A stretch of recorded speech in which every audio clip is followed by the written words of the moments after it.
एक रहस्यमय शहर जहां का समय बाहर के मौजूदा समय यानी कि 2023 से अलग चलता है। यहाँ अभी 1950 का टाइम चल रहा है। यहाँ पर हर प्रकार की सुख सुविधाएं मौजूद हैं। यहाँ रहने वाला हर इंसान अमीर है, किसी को भी कभी भी कोई प्रॉब्लम नहीं होती, मगर सबको एक नियम मानना पड़ता है। एक बार इस मिस्टीरियस टाउन में आने के बाद आप बाहर नहीं जा सकते। ऐसा क्यों है और कहानी के आखिर में आने वाला एक ऐसा ट्विस्ट जो कि आपको हैरान कर देगा। जानने के लिए कहानी को शुरू करते हैं। कहानी की शुरुआत साल 1950 से होती है, जहां हम एक छोटे से मिस्टीरियस टाउन विक्ट्री को देखते हैं, जो कि चारों ओर से रेगिस्तान से घिरा हुआ है। इस मिस्टीरियस टाउन में रहने वाले सब लोग यंग कपल्स ही हैं और स्ट्रेंजली सबके सब काफी अमीर हैं, जो कि एक अच्छी लाइफस्टाइल जीते हैं। जहां सुबह होते ही टाउन के सारे ही पुरुष एक सीक्रेट हेडक्वार्टर पर काम करने के लिए निकल जाते हैं। ये हेडक्वार्टर टू रेगिस्तान की एक पहाड़ी पर बना हुआ है, जहां पर पुरुषों यानी कि सभी मेल्स के अलावा और कोई नहीं जा सकता। और बताया जाता है कि जो भी कोई औरत कभी गलती से उस रेगिस्तान में चली जाती है, उसके बाद वो हमेशा के लिए सब कुछ खो देती है। इस टाउन में औरतें सिर्फ टाउन के अंदर ही रहती है, जहां उन्हें घर की देखभाल करनी होती है। उन्हें बताया गया है कि उनके पति टाउन के हेडक्वार्टर में जाकर टाउन के डेवलपमेंट के लिए काम करते हैं। इसके अलावा उन्हें उसके बारे में कुछ भी नहीं पता और न ही उन्हें अपने पति से कुछ पूछने की इजाजत है। अब जब पूरे दिन उनके हस्बैंड काम पर हेडक्वार्टर चले जाते हैं, तो टाउन की सारी फीमेल्स अपने डेली के नॉर्मल काम निपटाकर आराम से इस खूबसूरत टाउन में अपनी लाइफ एंजॉय करती हैं। इस पूरे ही टाउन और प्रोजेक्ट का फाउंडर है फ्रैंक, जिसे कि टाउन के सारे रेजिडेंट हीरो मानते हैं। फ्रैंक ओपनली स्पीचेस देता रहता है कि कैसे उसने इस टाउन को बाहर की दुनिया से काफी बेहतर बनाया है। अब यहाँ से हमें मेन कैरेक्टर एलिस दिखाई जाती है, जो कि इसी टाउन में अपने हस्बैंड जैक के साथ रहती है और अभी जैक के काम पर जाने से पहले उसके लिए ब्रेकफास्ट बना रही है। यहाँ जैक और सारे ही मेल्स एक ही टाइम पर काम के लिए निकलते हैं, जिसके बाद सारी औरतें अपने रूटीन के काम पर लग जाती है, जैसे घर को मेंटेन रखना, जिसके बाद वे खुल के एंजॉय करने के लिए टाउन में घूमती रहती हैं। इसके अलावा टाउन में एक इकलौती फीमेल जिम है, जिसे शैली चलाती है, जो कि इस टाइम के फाउंडर फ्रैंक की वाइफ है। अब तक इस टाउन में कुछ अजीब और मिस्टीरियस चीजें होने के बावजूद सब कुछ परफेक्ट सा लग रहा है, जिसमें सारे ही लोग काफी खुश रहते हैं। मगर जल्दी ही हकीकत बदलने वाली थी, जब फ्रैंक एक पार्टी अरेंज करता है, जिसमें वो एक नए कपल को टाउन में वेलकम करता है। इस वेलकम पार्टी में टाउन के सारे ही कपल्स मौजूद थे, जो कि काफी खुश थे कि फ्रैंक टाउन के लिए कितना कुछ कर रहा है। लेकिन तभी एक औरत मार्गरेट, जो कि दिखने में ही काफी परेशान सी लग रही थी, वो कहती है क्यों उसे समझ नहीं आ रहा है कि बाकी लोगों को ये सब अजीब क्यों नहीं लग रहा है, यहाँ वे क्या कर रहे हैं, कोई भी इसके बारे में सवाल क्यों नहीं पूछता। अब ये सब सुन सारे ही लोग हैरान थे।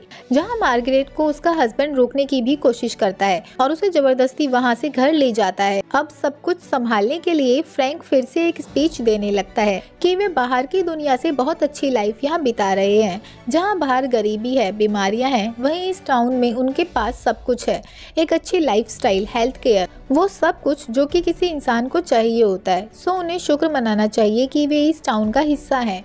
अब पार्टी खत्म होने के बाद एलिस मार्गरेट के घर के पास से गुजर रही थी। तभी वो पाती है कि उसका हस्बैंड उसे जबरदस्ती कुछ दवाइयाँ खिला रहा है, जो कि उस टाउन के इकलौते डॉक्टर कॉलिंस ने उसे दी थी। मगर चूंकि मार्गरेट काफी टाइम से बीमार रहती है, सो एलिस उस पर ज्यादा ध्यान नहीं देती और वहाँ से घर चली जाती है। अब अगले दिन कम्युनिटी सेंटर में सारे ही पतियों के काम पर जाने के बाद एलिस और बाकी औरतें आराम करते हुए बात कर रही थी, जिसमें कि कल मार्गरेट के साथ हुई घटना का जिक्र भी होता है। अब एक लेडी जिसका नाम बनी है, वो बताती है कि मार्गरेट मेंटली बीमार हो गई है, क्योंकि उसने इस टाउन का सबसे बड़ा नियम तोड़ दिया था और वो अपने बेटे के साथ टाउन के बाहर डेजर्ट में चली गई थी, जिसके बाद वहाँ उसने अपने बेटे को खो दिया और उसी की बात से मेंटली परेशान रहने लगी। एलिस भी ये सब सुन रही थी और उसे मार्गरेट की चिंता होने लगती है। अब उस रात एलिस को लगातार मार्गरेट का ख्याल ही आ रहा था और उसके बाद से उसे काफी अजीब से सपने आना शुरू हो गए थे। अब अगले दिन सुबह फिर से एलिस के साथ अजीब घटना घटती है। जब वो ब्रेकफास्ट बना रही थी, तो वो पाती है कि उसके घर के सारे ही एग्स अंदर से बिल्कुल खाली हैं। एलिस को भी पिछले 2 दिन से टाउन के बारे में कुछ अजीब सा फील हो रहा था। सो जैक के काम पर जाने के बाद वो अपने दिमाग को शांत कराने के लिए वो एक ट्रॉली राइड लेने जाती है, जो कि इसी टाउन में चलती है। अब सारी ही औरतें एक मॉल में जाकर उतर जाती हैं, मगर एलिस डिसाइड करती है कि वो अकेली ही इस शहर के आखिरी पॉइंट तक जाएगी। अब जब ट्रॉली टाउन के लास्ट पॉइंट तक पहुँचने वाली थी, जहाँ से आगे जाना औरतों के लिए मना था, एलिस को आसमान में एक प्लेन दिखाई देता है जिसका बैलेंस लगातार बिगड़ रहा था और वो तेजी से नीचे रेगिस्तान में गिर रहा था। एलिस उसे देख ड्राइवर से कहती है कि वो ट्रॉली को प्लेन के पीछे डेजर्ट में ले जाए, मगर ड्राइवर कहता है कि उसका डेजर्ट में जाना मना है। यहाँ पर सारी ही वार्निंग के बावजूद एलिस पैदल ही प्लेन के पीछे डेजर्ट में जाने लगती है और काफी देर पैदल चलने के बाद डेजर्ट में तो पहुंच जाती है, मगर उसे वो प्लेन आसपास कहीं नहीं दिखाई देता। डेजर्ट पूरा खाली पड़ा था, मगर एलिस को एक पहाड़ी पर एक बिल्डिंग बनी हुई दिखाई देती है और वो उसकी ओर बढ़ने लगती है। ये बिल्डिंग इस मिस्टीरियस टाउन का हेडक्वार्टर है जहाँ टाउन के सारे ही मेल काम करने आते हैं। एलिस यहाँ हेल्प मांगने के लिए दरवाजे को खोलने लगती है, मगर उसे छूते ही एक ब्लैकआउट होता है। एलिस आसपास से वापस अपने घर पर थी जहाँ उसे फिर से पहले के जैसे अजीब सपने आ रहे थे। एलिस नाइटमेयर से उठती है और खुद को फिर से अपने घर पर पाकर हैरान रह जाती है। उसे भी नहीं पता था कि वो वापस यहाँ कैसे आई, मगर सच्चाई का पता लगाने के लिए एलिस ये बात अपने हस्बैंड से छुपाती है। मगर टाइम के साथ एलिस को नाइटमेयर्स आना और ज्यादा बढ़ जाते हैं। इसके अलावा उसके आसपास की रियलिटी भी शैटर करने लगती है, जैसे उसके आसपास सब कुछ रियल ना हो। और एक दिन वो पाती है कि मार्गरेट, जो कि काफी डिप्रेशन में थी, अपने घर की छत से कूदकर सुसाइड कर लेती है। एलिस जल्दी से भागकर उसे बचाने की कोशिश करती है, मगर कुछ लोग जो कि रेड ड्रेस में थे एलिस को जबरदस्ती वहाँ से ले जाते हैं। अब रात होती है जहाँ जैक के काम से आते ही एलिस उसे आज के दिन की पूरी बात बताती है, मगर सरप्राइजिंगली जैक कहता है कि उसे कोई गलतफहमी हुई है और मार्गरेट खिड़कियों को साफ करते हुए गलती से नीचे गिर गई थी और अब वो ठीक है। मगर एलिस कहती है कि उसने मार्गरेट को सुसाइड करते हुए अपनी आंखों से देखा है और वो सच्चाई का पता लगा कर रहेगी। अब इसके बाद तो एलिस के नाइटमेयर्स और ज्यादा बढ़ जाते हैं, जिसके बाद टाउन के इकलौते डॉक्टर कॉलेज को बुलाया जाता है, जो कि एलिस के कुछ टेस्ट करता है और उसे भी वही दवाइयाँ लेने को कहता है। एलिस यहाँ दवाइयाँ लेने से मना करती है और उससे पूछती है कि मार्गरेट का क्या हुआ। डॉक्टर कहता है कि मार्गरेट अब ठीक है, मगर उसके बिहेवियर के लिए उसे टाउन से बाहर निकाल दिया गया है। एलिस समझ चुकी थी कि वे सब उससे काफी कुछ छुपा रहे हैं। अब अगले दिन जैक एलिस के पास आता है और एक नई ड्रेस देते हुए कहता है कि उन्हें आज रात फ्रैंक की पार्टी में जाना है। एलिस पूरी तरह से ठीक नहीं थी, मगर फिर भी वो पार्टी में चली जाती है, जहाँ पार्टी के बीच ही एलिस को फिर से नाइटमेयर्स आने लगते हैं और वो जैक से घर वापस चलने को कहती है। मगर तभी फ्रैंक जैक को स्टेज पर बुला लेता है और कहता है कि जैक एक अच्छा एम्प्लॉय है और वो उसे प्रमोशन दे रहा है। यहाँ सब लोग तालियां बजाने लगते हैं। इससे काफी खुश था, मगर एलिस अभी भी परेशान थी, सो वो बाथरूम में आ जाती है और रोने लगती है। उसे अभी भी ये सब कुछ रियल नहीं लग रहा था। तभी वहाँ बनी आती है और एलिस उसे सब कुछ समझाने की कोशिश करती है, मगर बनी भी एलिस से कहती है कि उसे इतना सोचना नहीं चाहिए और इस टाइम वो अपने हस्बैंड के प्रमोशन को एंजॉय करे। अब अगले दिन जैक एलिस से कहता है कि वो आज रात पूरे टाउन में अपने प्रमोशन की पार्टी दे रहा है, जिसके लिए खाना एलिस को बनाना है। अब रात होती है जहाँ पार्टी में सब लोग आए थे और टाउन का फाउंडर फ्रैंक भी आता है। फ्रैंक यहाँ अकेले में एलिस से बात करता है और कहता है कि उसे पता है कि एलिस को टाउन के बारे में काफी कुछ अजीब लग रहा है, मगर उसे और ज्यादा दिमाग लगाना होगा और उसे चैलेंज देता है कि वो इस टाउन के बारे में और ज्यादा पता लगा कर दिखाए। यहाँ से एलिस को कंफर्म था कि वो सही है और जो नाइटमेयर्स उसे आ रहे हैं उनका जरूर कोई ना कोई मतलब है। सो एलिस डिनर पर सबके सामने आकर कहती है कि उन्हें इस टाउन के बारे में विस्तार से बात करने की जरूरत है। यहाँ सब इतना अजीबोगरीब क्यों है? क्यों कोई भी औरत टाउन के बाहर नहीं जा सकती? वो सब यहाँ इस टाउन में कैसे आए? किसी को भी ये साफ साफ याद नहीं है। यहाँ तक कि इस टाउन से पहले की लाइफ तक भी किसी को याद नहीं है। इसके अलावा इस टाउन में इतना अच्छा खाना और इतनी लग्जरियस चीजें कहाँ से आती हैं? और फ्रैंक ने ये टाउन कैसे बनाया? क्या किसी को भी ये सब अजीब नहीं लगता? और लोग इसके बारे में बात क्यों नहीं करते? अब इतना कुछ कहने के बावजूद कोई नहीं था जो कि एलिस का साथ देता, और एलिस की बातें सुन सभी इसके बारे में सोचते तो हैं, मगर हमेशा की तरह फिर से इन्हें नजरअंदाज कर वहाँ से चले जाते हैं।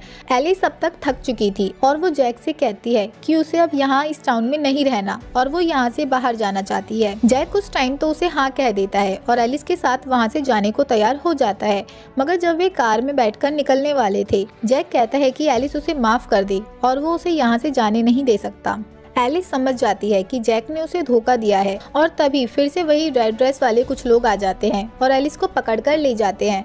यहाँ से एलिस को बांध दिया जाता है, जिसके बाद उसे शॉक थेरेपी दी जाने लगती है, जिससे कि वो पिछले कुछ दिनों की घटनाओं को भूल जाए। मगर शॉक लगने से एलिस को अपनी रियल लाइफ की याद आने लगती है और यहाँ से कहानी का सबसे बड़ा ट्विस्ट आता है। एलिस और उसका हस्बैंड जैक करंट टाइम यानी कि 2023 में ही है, जहां उनका घर काफी छोटा और खराब हालत में है। एलिस मोरिन एक डॉक्टर है और वो ओवर टाइम शिफ्ट करती है क्योंकि उसके हस्बैंड जैक ने अपनी जॉब खो दी है और घर का सारा फाइनेंस और खर्च अभी एलिस के ही कंधों पर है। एलिस अभी लगातार 30 घंटे काम करके आई है, जिसमें उसे 3 ऑपरेशन करने पड़े। जैक उससे बात करने की कोशिश करता है, मगर एलिस इतनी थक चुकी थी कि वो जैक से बात करने के मूड में नहीं थी। दोनों का रिश्ता लगातार कमजोर होता जा रहा था क्योंकि जैक लापरवाह घर पर पड़ा रहता है, जबकि एलिस को ओवर टाइम शिफ्ट करनी पड़ती है। अब ऐसे ही एक दिन जब जैक ऑनलाइन टाइम स्पेंड कर रहा था, उसे फ्रैंक का वीडियो दिखाई देता है जिसमें उसने एक नई टेक्नोलॉजी बना ली है, जिसमें कि कोई भी कपल एक्सट्रीम हाई टेक्नोलॉजी वाली वर्चुअल रियलिटी में जा सकते हैं। इस वर्चुअल रियलिटी को 1950 के टाइम के अनुसार डिजाइन किया गया है और इसके अंदर सब कुछ उतना रियल होता है कि किसी को भी लगेगा कि ये बिल्कुल असली दुनिया है और सच है। अब इस वर्चुअल रियलिटी में 1950 का टाइम दिखाने का रीज़न ये है कि इस टाइम की सारी औरतें मर्दों की सारी बातें मानती हैं, जहां नॉर्मली उस टाइम तक औरतें सिर्फ घर का काम ही करती थी और पुरुष बाहर कमाने जाते हैं। वहीं जैक, जिसकी रियल लाइफ काफ़ी डिप्रेसिंग चल रही थी, घर की हालात काफ़ी ख़राब थे, उसे फ्रैंक के इस वर्चुअल सिमुलेशन वाले विक्ट्री प्रोजेक्ट के बारे में पता चलता है और वो इस प्रोजेक्ट का पार्ट बनने का डिसाइड करता है। और सिर्फ इतना ही नहीं, वो एलिस को भी जब वो सो रही थी उसकी मर्जी के बिना इस वर्चुअल रियलिटी में जाता है। यहाँ से प्रोग्राम के बारे में हमें और बताया जाता है कि इस प्रोग्राम में जितनी भी औरतें हैं उन सभी को कंसेंट के बिना ही इस वर्चुअल सिमुलेशन में लाया गया है और इसमें आने के बाद उनकी रियल लाइफ की याददाश्त को मिटा दिया गया है, जिससे वे इस रियलिटी को अपनाकर इसे सच समझने लगे। हालांकि कंप्यूटर ग्लिच के कारण किसी किसी औरत को रियलिटी के बारे में शक होने लगता है, जैसा कि शुरू में मार्गरेट के साथ हुआ और अब एलिस के साथ भी हो रहा है। इसके अलावा इस टाउन में जितने भी बच्चे हैं वे सब रियल नहीं हैं, बल्कि कंप्यूटर जनरेटेड हैं। उन्हें उन पेरेंट्स के लिए डिजाइन किया गया है जिनकी रियल लाइफ में बच्चे नहीं हो सकते। वहीं अब कहानी फिर से एलिस के साथ शुरू होती है, जहां शॉक थेरेपी के बाद वो फिर से घर आ गई थी और जैक को लगने लगता है कि वो फिर से सब कुछ भूल चुकी है। मगर उस शॉक थेरेपी से एलिस को रियलिटी का एहसास हो चुका था और वो जैक पर भड़क उठती है और उसे अपना सबसे बड़ा दुश्मन कहती है, जिसने उससे उसकी रियल लाइफ छीन ली और उसे यहाँ सिमुलेशन में गुलाम बना दिया। जैक भड़क उठता है और गुस्से में कहता है कि ये सब उसने उन दोनों के लिए ही किया है, क्योंकि रियल लाइफ में उनके पास कुछ नहीं था। वे कितने बुरे हालात में रह रहे थे। यहाँ ये सब कुछ तो नहीं है, मगर उनके पास सब कुछ है। रियल लाइफ में वो जॉबलेस था, जिसके बाद से एलिस ने उससे कभी इज्जत से बात तक नहीं की, जिसके बाद उसे ये फैसला लेना पड़ा, जहाँ वो अब एक ऐसी दुनिया में है जहाँ उनके पास सब कुछ है। उसकी वाइफ उसकी रिस्पेक्ट करती है। जैक यहाँ से बताता है कि एलिस के लिए तो ये लाइफ और ज्यादा मजेदार है, क्योंकि वो आराम से पूरे दिन टाउन में एंजॉय कर सकती है। मगर जैक को तो हर सुबह फिर से रियल लाइफ में जाना पड़ता है ताकि सिमुलेशन में बने रहने के लिए पैसा कमाता रहे। और यहाँ से रिवील होता है कि जब सुबह टाउन के सभी मेल्स काम के लिए हेडक्वार्टर पर जाते हैं तो वे वहाँ से सिमुलेशन को छोड़कर रियल लाइफ में आ जाते हैं और काम करके पैसे फ्रैंक की कंपनी को दे देते हैं, जिससे कि वे इस सिटी में अपनी पत्नियों के साथ रह सकें। अब एलिस ये सब सुनने के बाद काफी गुस्से में थी, क्योंकि उसके पति ने उसे धोखा दिया था। वहीं जैक लगातार एलिस को ये सिमुलेशन वाली लाइफ एक्सेप्ट करने के लिए कह रहा था। तभी एलिस गुस्से में एक शीशे का गिलास लेकर जैक के सिर पर मारती है, जिससे कि जैक की वहीं मौत हो जाती है।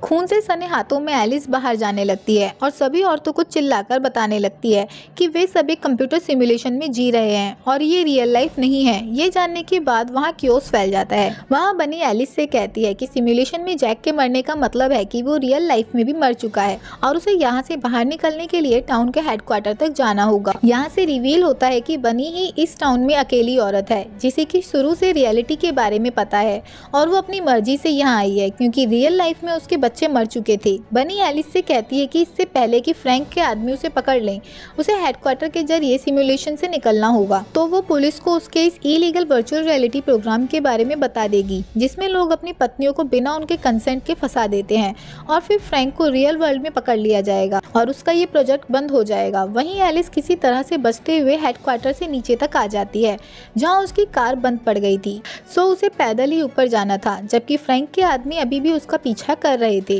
वहीं फ्रैंक, जो कि इन सब पर नजर रख रहा था, उसकी वाइफ अचानक से उसे चाकू से मार डालती है, क्योंकि एलिस के बताने के बाद उसे भी पता चल गया था कि उसका पति उसे और बाकी औरतों को बिना उनके कंसेंट के इस सिमुलेशन में रख रहा है। वहीं एलिस भागते हुए ऊपर तक पहुंच चुकी थी और वो फाइनली विंडो को छू लेती है और फिर से एक ब्लैकआउट होता है। और उसी के जरिए एलिस अब फाइनली वर्चुअल रियलिटी से बाहर आ चुकी थी और अब यहाँ से वो पुलिस को कंप्लेंट करके बाकी औरतों को भी वहाँ से निकाल लेगी। और इसी के साथ ही जबरदस्त ट्विस्टेड मूवी यहीं खत्म हो जाती है। सो ऐसी ही और जबरदस्त मूवी देखने के लिए वीडियो को लाइक और चैनल को सब्सक्राइब कर अपना प्यार दिखाएं। Thank you.